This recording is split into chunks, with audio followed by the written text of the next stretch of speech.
Donald Trump lashed out at Democratic Governor Gavin Newsom of California after Newsom publicly declared that he was working to Trump-proof California and would work to resist the excesses of a second Trump administration, setting up a potential standoff between the governor of the country's most populous and biggest state and the future commander-in-chief.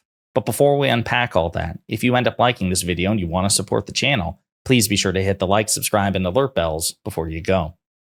All right, friends, we got several clips to look at here. One of the persistent questions that many people have been asking themselves and others in the aftermath of Trump's disastrous election, disastrous victory, is how people will resist an emboldened Trump. Because let's think about how the deck is currently stacked. You have Donald Trump, who is more deranged and vicious than ever, who's benefiting from Trump v. United States, the Supreme Court decision which gives sweeping immunity to presidents of the United States, meaning that holding Trump legally accountable for violating the law is even harder now than it ever was.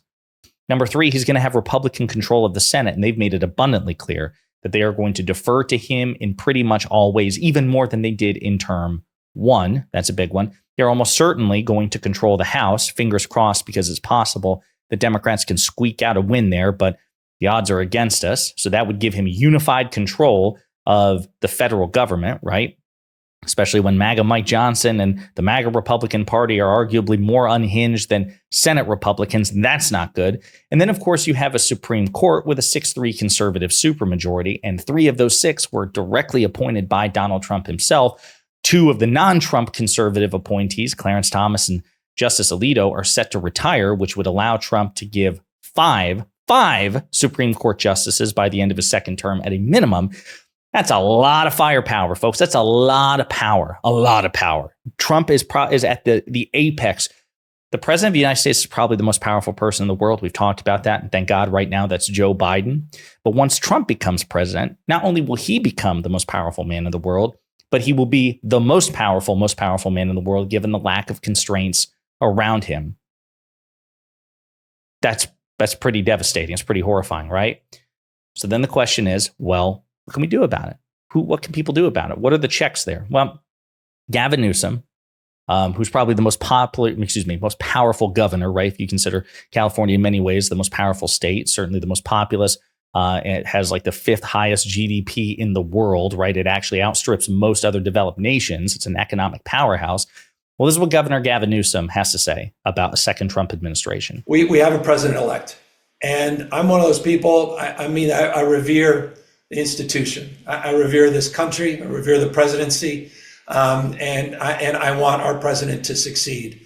And our job, my job, is not to wake up every single day and get a crowbar and try to put it in the spokes of the wheel of the Trump administration. And so, again, in that spirit of an open hand, not a closed fist, that's how we want to proceed. That said, 4th point, I'm not naive either, and we're pragmatic, and we will stand firm. I am reminded there's a great old poem about, the winds may howl, but I will not be swept away. This notion that we have to plant our feet.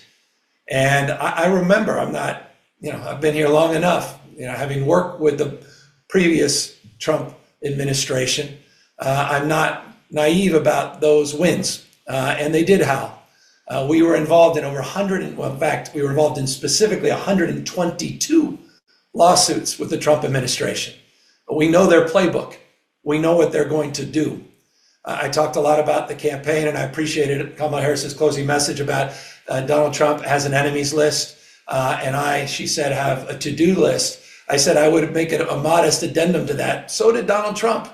That to-do list is laid out in a 922-page document, of which there's 270 specific points that he has publicly supported in that Project 2025 document, which 75% of its authors, and there's a multitude of authors, worked with the Trump administration. None of us are naive when he said he knew nothing about it. That is a to-do list. That is a playbook. The Heritage Foundation and others backing that playbook. You build on that, not naive. So what he's talking about is planting his feet. And again, we'll get into specifically what he's talking about, but I first want you to see Trump's reaction. Governor Gavin Newsom is trying to kill our nation's beautiful California. For the first time ever, more people are leaving than are coming in. He's using the term Trump-proof as a way of stopping all of the great things that can be done to make California great again. But I overwhelmingly won the election.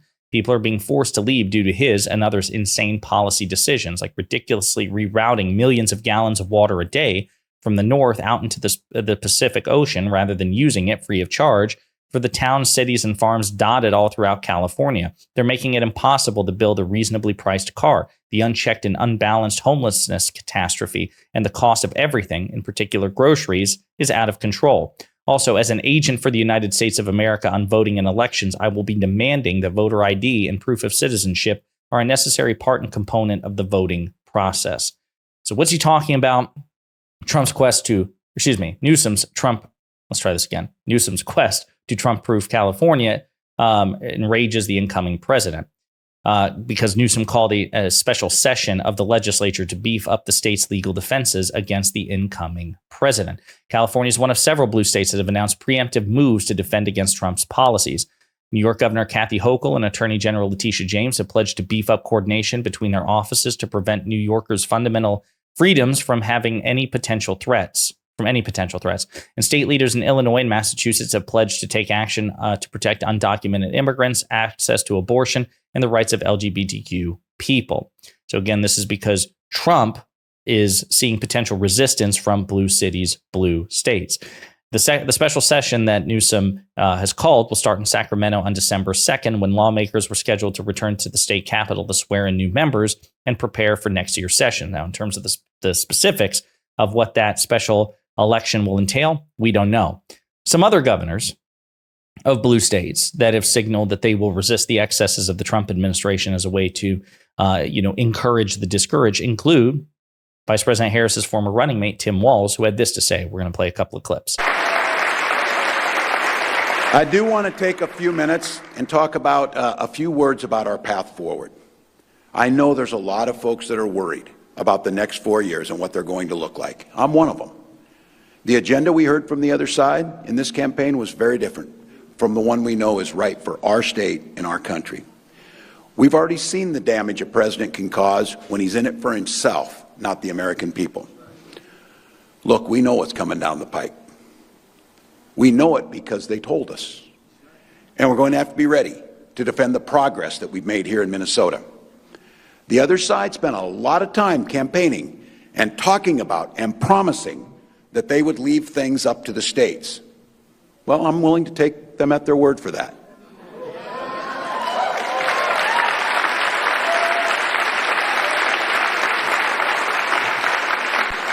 But the moment they try and bring a hateful agenda in this state, I'm going to stand ready to stand up and fight for the way we do things here.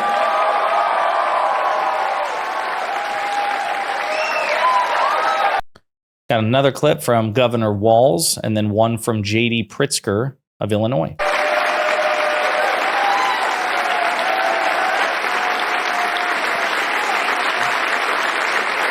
Look,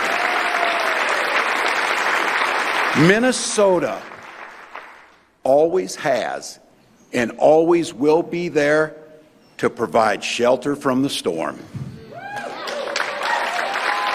As long as I'm governor of Minnesota, we will protect a woman's right to make her own health care decisions.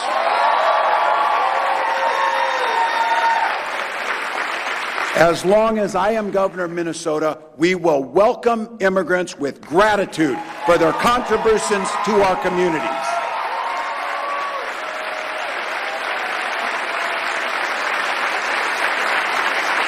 As long as I'm governor of Minnesota, we will stand with the rest of the world in fighting climate change and developing new clean energy solutions.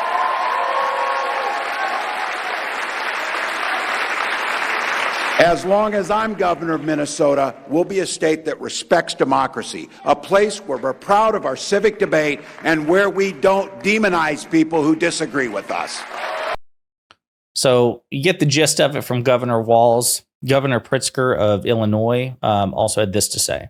People have often said that I'm a happy warrior, and I've always taken seriously my role as a happy warrior on behalf of this state. Even today, when I'm struggling with many of the difficult questions this election poses, my optimism for the future remains undiminished. Governing is hard work, but it's also important and challenging work. I refuse to let it grind me down. Setting the example for us all are the hardworking and decent people of Illinois who refuse to let the challenges they face grind them down. To anyone who intends to come take away the freedom and opportunity and dignity of Illinoisans, I would remind you that a happy warrior is still a warrior. You come for my people, you come through me. So, what does this mean in terms of specifics? It's hard to say. It really is. I mean, Republicans say that they run on a platform of leave it up to the states and states' rights and federalism. But as we know, that's entirely situational, entirely outcome driven. They love states' rights when it's states' rights that they agree with. And then when states' rights are an impediment to the other things that they want to do, then screw states' rights, right? So this idea that it's a general principle that you should hang your hat on. Listen, of course, the Trump administration will respect, states' rights to disagree with them and states' rights to do things their own way. That's just not true. We have no reason to believe otherwise. Not only do we have no reason to believe that, we have every reason to believe otherwise. What exactly these Democratic governors can do remains to be seen. I mean, it's true that, Governor Shapiro, for example, of Pennsylvania, when he was attorney general for Pennsylvania, he defeated the Trump administration multiple times in court. But, this is the difference. Donald Trump is more emboldened. Donald Trump has more power, will have more power and fewer checks than any president who preceded him. And the Supreme Court is already deferential and increasingly deferential towards Trump. So I'm not convinced that this is going to be a panacea, but it is good to see that the next best bulwark against the Trump administration's fascism, these people are stepping up and saying, hey, we're going to be as much of a roadblock as we possibly can. Food for thought. Donald Trump is obviously triggered by that, and we'll see what happens after January 20th when Trump is inaugurated for his second term. In the meantime, let me know what you think in the comments.